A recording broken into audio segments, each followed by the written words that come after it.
اللهم صل على سيدنا محمد وعلى آله وصحبه وعلى بيته وبارك وسلم.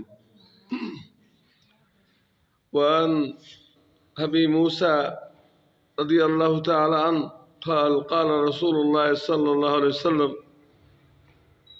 إن الله يبسط يده بالليل ليتوب مسيء النهار ويبسط يده بالنهار ليتوب مسيء الليل حتى تطلع الشمس من مغربها.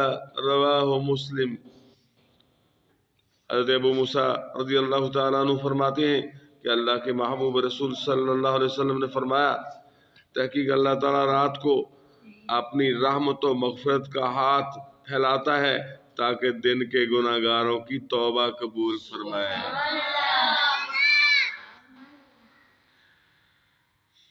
اور دن کو اپنا ہاتھ پھیلاتا ہے تاکہ رات کے گناہ گاروں کی توبہ قبول فرمائے.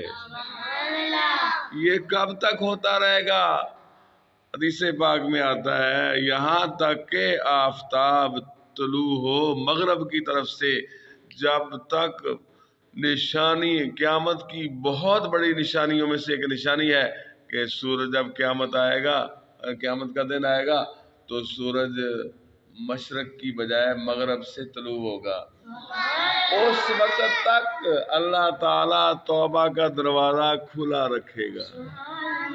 مسلم شریف کی حدیث پاک حضرت ام المومنین عائشہ صدیقہ رضی اللہ تعالیٰ عنہ فرماتی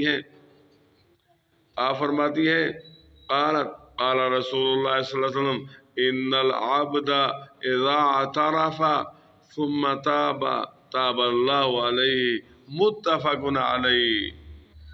حضرت ام المومنین عائشہ صدیقہ رضی اللہ تعالیٰ عنہ سے روایت ہے کہ اللہ کے محبوب رسول صلی اللہ علیہ وسلم نے فرمایا: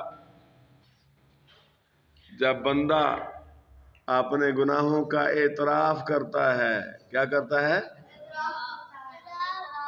پھر توبہ کرتا ہے تو اللہ تعالیٰ اپنے اس بندے کی توبہ کو قبول فرماتا ہے. اللہ اکبر. یہ متفق علیہ، بخاری اور مسلم شریف کی متفق علیہ حدیث پاک.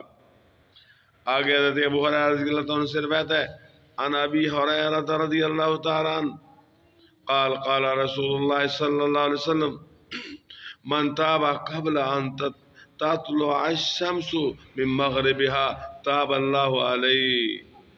فرماتے ہیں کہ اللہ کے محبوب رسول صلی اللہ علیہ وسلم فرمایا: جو شخص مغرب کی طرف سے آفتاب نکلنے سے پہلے توبہ کرے تو اللہ تعالیٰ اس کی توبہ قبول فرماتا ہے. اس کو مسلم نے روایت فرمایا ہے. اللہ رب العزت میری اور آپ کی حاضری کو قبول فرمائے اور مجھے اور آپ کو سچی توبہ پہ استقامت عطا فرمائے. آمین ثم آمین. السلام علیکم ورحمۃ اللہ وبرکاتہ.